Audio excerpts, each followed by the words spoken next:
What is going on, you guys? Welcome back to Mocha Millionaire, the show where we drink coffee and talk about money. Today I got a normal black Starbucks blend, K-Cup. And today we are talking about how everyday common people are losing money in their 401ks simply because they are not taught how to set up their 401k in a way that best benefits them. Now, I had a really good conversation with some family last night, and it occurred to me that our society and our education system does zero to educate people on how to best set up their 401ks and how to make it so that it is stacked in their favor as opposed to stacked in favor of the financial advisors and the people who make commissions off 401ks, who manage these funds. The entire system is set up in a way for the people running them to make significant commissions off of everyday people, simply because most people are not educated on how to best set up their 401ks. So I wanted to take some time to just talk about this subject and hopefully educate you guys on how to best set up your 401k so that you retain more money, you obtain a better return, and you pay significantly less in fees. So without further ado, basically it's a really simple concept. And what it is first off, this is only my opinion. This is not financial advice. I'm not a certified financial advisor. I am not an accountant, and I am not an attorney. So please consult your professionals. This is only my opinion. So in my opinion, and statistics show that passively managed index funds in your 401k system perform significantly better over time compared to their actively managed counterparts. So what is an active fund versus a passive fund? So an active fund is where there's basically a group of stocks that are picked by an advisor or a manager, and it's a fund, it's a group of stocks, but they have significantly higher fees because there is somebody actively researching, and there's usually a team that actively researches these stocks.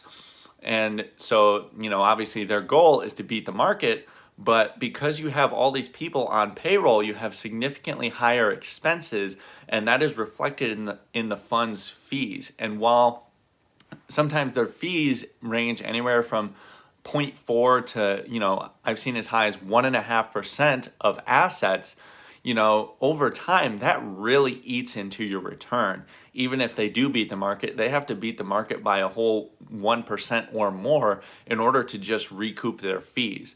And even when they lose money or they lag the market, they still charge that same fee, which is what really eats into your returns. So think of, even if they lose money, they still charge you, which is just insane to me. Like, people lost you money, but they're still making money off you. So it's like a double-edged sword that hits you twice. And it's stacked, like the cards are stacked against the people who are investing in these funds because of that double-edged sword. And it's just like mind-boggling to me that, these fund managers are entrusted with people's retirement savings and, all this money, but they're incentivized to, or they're not incentivized to like make as good of a return as possible for their clients and their customers. Like, they make money regardless. Their paycheck is based on how much money they manage. So they're incentivized to just go out and get new customers as opposed to make money for the customers they already have. So that's kind of my take on actively managed funds, whereas passively managed funds are essentially run by a computer system. And what that computer system does is it's set up with a predetermined set of parameters which buys and sells, a basket of stocks or a group of stocks, and it tries to just keep a balanced portfolio of a wide variety of stocks. So what this does is it takes out all the emotion from investing. Even though these managers are highly educated, they're highly professional, they're very well trained, and usually they're really intelligent, they are still subject to emotion, as is anybody, because we are all human. However, the computer is set up in a way that says, okay, you need to buy every stock in the S&P 500 and simply keep a balanced portfolio where where the fund is kind of, what's the word? It has an equal proportion of the fund is in each stock. So if the fund is worth $500,000, it'll keep $1,000 worth of every stock. So if one stock goes up by 20%, it will then sell that stock and diversify those gains across the other stocks in the group, so that it kind of keeps this well-diversified, well-balanced portfolio. So it really reduces volatility while holding a well-diversified group of stocks. And because it takes out all the emotion, it really, balances out the return, and honestly, matches the market a lot better than most fund managers. Notice how I said most and not all, because there are some fund managers that significantly beat the market. Obviously there's Warren Buffett, there's Peter Lynch, these really intelligent people who have kind of carved their own path and not followed the path of the general public of fund managers. So that's kind of active funds versus passive funds. And the reason that passive funds, in my opinion, are better than actively managed funds is because they are set up by a computer. They are not subject to emotional volatility, and because they're much more passive in nature, obviously because they're run by a computer and not by a manager, their costs are significantly lower. You don't have to pay a computer, you got to buy it, but you're not paying it a big fat salary and all these other things. So in my opinion, passive funds are better than active funds, in my opinion. And so what most people don't realize, and what I've kind of learned just from having these conversations with people, which I love, because I love talking about finance. Part of the reason why I have this channel is, people don't understand, the difference between active funds and passive funds. And when in the several times that I've had to set up a 401k for different jobs that I've had, I always look to the passive funds, with more, I don't know what the word is, more, I like the passive funds better.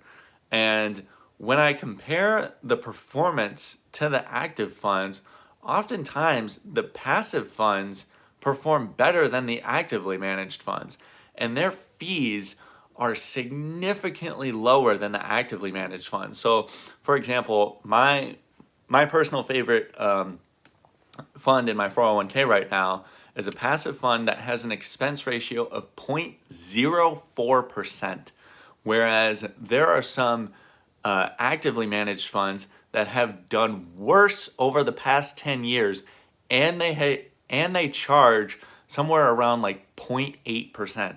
That is a 20x difference on their fees when they have performed worse than the fund that is run by a computer. That is insane to me, because you can have all these fancy big shot fund managers and all these, really highly educated, highly trained people that are incredibly intelligent in their own respect, but they still can't beat the market. And then also when you take in the fees that they charge, it just the difference in return just explodes. You have the actively managed fund over here, and then the passively managed fund is way higher than in terms of return than the passive compared to the active fund, because these fees just erode at your return.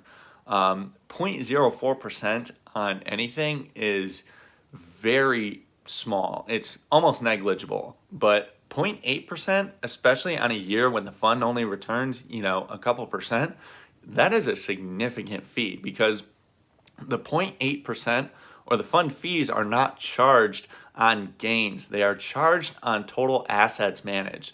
So even if the fund returns, say, 5%, you're getting charged 0.8%. So you really return 4.2%. But on a year where they make 1%, they still charge 0.8%. So you only make 0.2%.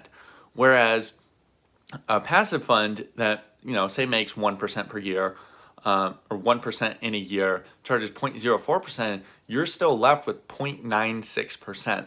So, like, it's just mind-boggling to me that some of these actively managed funds can charge these fees when over the long term they're lagging the market.